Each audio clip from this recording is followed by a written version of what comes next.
Chers téléspectateurs de Paroles Créatrices, Shalom.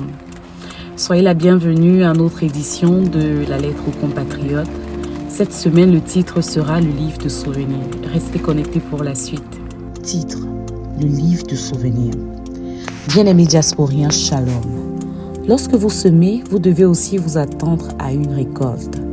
Car Dieu, le Seigneur Jésus-Christ, n'est le débiteur de personne. Frères, vous aviez toujours fait preuve de bonne volonté lorsqu'il faut soutenir, d'une manière ou d'une autre, votre sœur en détresse.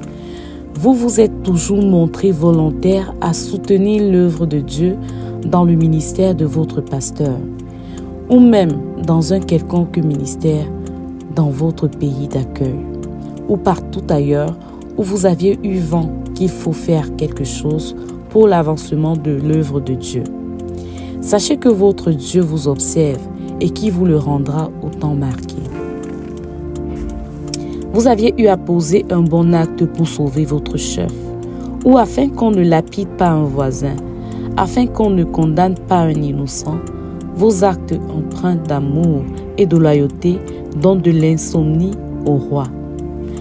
Bien-aimés, comment Dieu peut-il dormir face à tous vos actes positifs que vous posez pour ses fils et filles? Sachez qu'il ne sommeille ni ne dort celui qui veille sur Israël. Un jour, Dieu se souvint d'un bon acte de Mardochée, son serviteur, qui coupait le sommeil au roi Assyrus et l'empêcha de dormir pendant toute une nuit. La Bible dit, « Cette nuit-là, le roi ne put pas dormir et il se fit apporter le livre des annales. » Les chroniques. On les lut devant le roi et l'on trouva écrit ce que Mardochée avait révélé au sujet de Biton et de Téresh, les deux eunuques du roi, gardes du seuil, qui avaient voulu porter sur le roi Assyrus. Le roi dit, « Quelle marque de distinction et d'honneur Mardochée a-t-il reçu pour cela ?» « Il n'a rien reçu, » répondit ceux qui servaient le roi. Esther 6, du verset 1 à 3. Et vous savez tous quel honneur Mardochée reçut de la part du roi d'Assyrus. Esther 6, versets 7 à 10.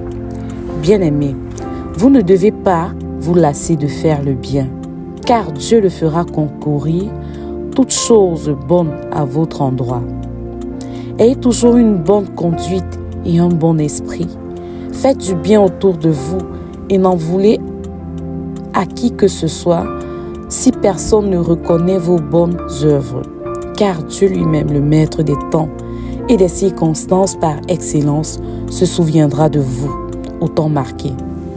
Car on ne sert pas Dieu en vain. La Bible dit, « Vous avez dit, c'est en vain que l'on sert Dieu.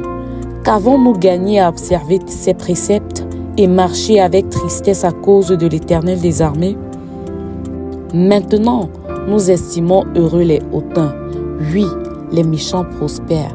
Oui, ils tentent Dieu et ils échappent. » Alors ceux qui craignent l'Éternel se parlèrent l'un à l'autre. L'Éternel fut attentif et il écouta. Et un livre de souvenirs fut écrit devant lui pour ceux qui craignent l'Éternel et qui honorent son nom. Malachie 3, versets 14 à 16. Bien-aimés, vous ne pouvez pas travailler pour Dieu, pour l'avancement de son royaume. Aidant l'orphelin, la veuve et le veuf sans abri, sans toutefois être récompensés par le Seigneur. Et la Bible d'ajouter, « Ils seront à moi, dit l'Éternel des armées. Ils m'appartiendront au jour que je prépare. J'aurai compassion d'eux comme un homme a compassion de son fils qui le sert. Et vous verrez de nouveau la différence entre le juste et le méchant, entre celui qui sert Dieu et celui qui ne le sert pas. » Malachie 3, versets 17 à 18. Que le Seigneur vous bénisse. Shalom. Nous voici au terme de notre édition de la lettre aux compatriotes. J'espère que vous avez été richement bénis. Retrouvons-nous la semaine prochaine pour une nouvelle édition. C'était la sœur Rachel Guimet à votre antenne. Que le Seigneur vous bénisse richement. Shalom.